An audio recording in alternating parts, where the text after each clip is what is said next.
Easy there, Tiger.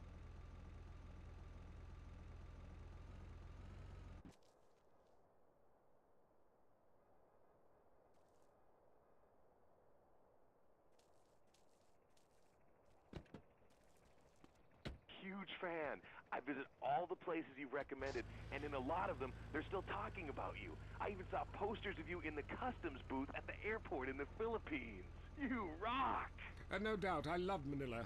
Had a great time. But that show you did last week, what was the name of that spiritual center in Bangkok? The Wild Dragon's Happy Ending. Very spiritual. You will find Inner Peace. Awesome. I can't wait. Thanks, man. Yes, we all love to travel, get away from it all, get away from the people with computers and their databases, the police harassing you for doing nothing. I just hate showing up to some place to enjoy myself and people are being forced from their homes by war or famine or whatever. Life is great! Stop ruining it! Next caller. Hey, the FBI wants to talk to me about a perfectly innocent collection of vacation photographs overseas that I had no idea were being taken. I mean, any ignorant fool can misinterpret. I was teaching them how to swim. I have a lot of experience with this. I want you to stop for a moment and let me read from my travel journal. I think everyone should keep a journal. Paste pictures, notes. Sometimes people object to you taking their picture, but a few pennies of their local currency and they will fawn over you. Some people think this is patronizing, but I think it is fair enough. They need the money and I need the company. Besides which, it is the oldest profession. What? Oh, time for me to head south again. I'm James Pedeaston, and this has been The Wild Traveler. This is WCTR, committed to bringing you shows like The Wild Traveler, the show that takes you around the world and abandons you at the airport. It's a favorite show with serial killers and stalkers. Lonely Hearts is next. All through the sultry anonymity of night and some of the day, you're on Lonely Hearts on WCTR, West Coast Talk Radio. Or as I like to call it, We Can't Talk Right. I love you all. I'm your host, Christy McIntyre. Let's go to the phones. Hi, Christy, my wife, and I love your show. It really helps. Aw, thanks. Do you want to tell us about it? No. Okay. Jenny on the line from Santa Maria. Hi, Jenny. How's your heart? Broken, like my arm and two of my ribs. What happened? I married my childhood sweetheart, but it all went wrong. He's become a drunk, and he has a substance problem too. And now he beats me every day. Stay with him, honey. After all, you're only lonely when you're alone. But he keeps threatening to kill me. Jenny, do you know the meaning of the phrase homewrecker? No. What about selfish bitch? I want to bring people together, not break them apart. Who's on the phones? It's a big, lonely state out there. Careful on, Mary. I'm watching you right now in the shower. Notice how many lonely hearts are lunatics? You wonder why, or perhaps not. Brian from Las Venturas. Hey, dude, my name's Brian. I'm calling from Las Venturas. I want to talk about my car. Why do men just repeat back what you say and never listen? Are you brain dead, Brian? Oh, actually, it's ironic that you say that because my wife's been brain dead for years. Oh, so sorry. I seemed all insensitive for a second there, possibly ruining my career. Would it help if I slept with you? Probably not, dude, though. She wouldn't even notice. I mean, I get away with it all the time now, even after I did it with her sister. Actually, our relationship is better than ever. I mean, the passion is amazing. It's like I'm a new person each time. If she was back to the way she was before the accident, wow, I'd put her in a coma myself. I mean, it's fantastic. That's very informative. You know, last night, I wondered what it would be like to be brain dead. Then I watched My Five Uncles. God, I'd love to live in that house. Remember, a heart can mend, but a divorce lasts forever. Unless it makes you a widow. Hello? Yeah, hello, Lonely Hearts. I was just calling up there because I was listening and I figured out, you know, that I can help out some of y'all clients. You know, this is none other than Jizzy, the proprietor of the Pleasure Domes Club. If anybody is out there lonely, first of all, with all the people on this planet walking around, there's no reason for anybody to be lonely. You understand? That's why I'm in the business of keeping people with company. You know what I'm saying? People who got low self-esteem, and they need to pick me up. They need to come down to the Pleasure Dome, hang out with me.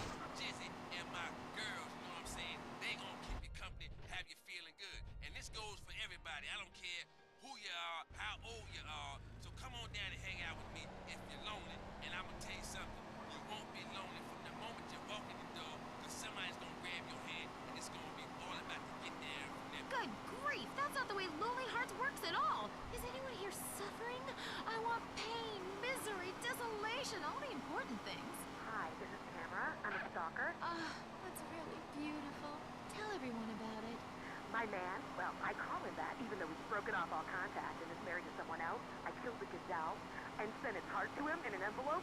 He liked it so much, he told the police and even the newspapers. Then I burnt down his place of business, and now I have a special surprise for him. Ah, you have a great week. Isn't that really beautiful? That's all we have time for. If your heart is lonely, listen to other losers and you won't be lonely anymore. You'll want to spend the rest of your life in isolation, away from people, which is progress after all. Until next time. I hope you enjoyed Lonely Hearts. It's always fun to laugh at other people's misery, isn't it? Notice the traffic just keeps getting worse? Is your commute taking longer and longer because of traffic jams? It's not your fault. It's someone else's. Tired of watching people on the bus earn special privileges by traveling in a bus-only lane? You can vote to change the future of traffic in San Andreas. Vote yes on Proposition 602. By opening up the bus lanes and paving over train routes, you'll fly across town. People don't have a right to cheap transport. The Constitution is very clear on this. Remember, it's only a small step from mass transit to communism. Proposition 602. Vote yes. It's all about you. If you love to hear liberals whine and conservatives lecture, then stay tuned for I Say You Say. The future of America, threatened again. This time we mean it. I'm Dr. Phillips. And I'm also Dr. Phillips. Today on the show, do cave paintings in museums make us violent? The anti-beef movement. Both Hitler and Mussolini were vegetarian. And we take on the highly charged debate about test tube babies and actually talk to one. I have flashbacks and go into hysterics in science class. Do you know what it's like growing up in a beaker? That's all today on I Say You Say. We share last names, but that's about it. I'm Peyton, that's my wife Mary, and this is I Say You Say, where left is right and right is wrong. Or where east meets west and the west always wins. That wall came down, darling. Yes, unfortunately it did. I don't know if you saw today's news, so who is in the right in this great dialectical disaster? Is it, as I think, a case of share and share alike, love your fellow man and all wear matching jumpsuits while working on a collective hydroponic farm growing potatoes? Or kill or be killed, crush the weak, and starve the poor, as my wonderful wife thinks? You decide, or let us decide for you. Give us a call and let my wife, a professor in social Darwinism, or me, a lecturer in pointless anthropology, work things out. That's the problem with liberals. They don't know when to shut up and enjoy freedom. Let's go to the phones. Yeah, hi. Here's the deal. I'm really funny, but nobody wants to hire somebody funny. I mean, how is that fair? I mean, I'm white, middle class, very erudite, you know, whatever that means, but people just respond badly to me. I don't understand it. Are you related to my husband? I don't think so. I hope not. Have you got a question about politics? Yeah, sure. I know a lot about politics. Hey, can I do your job?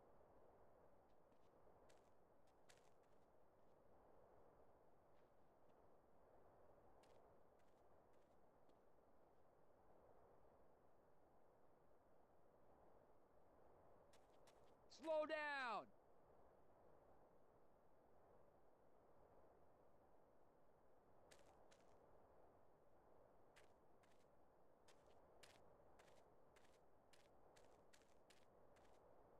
You're in a rush!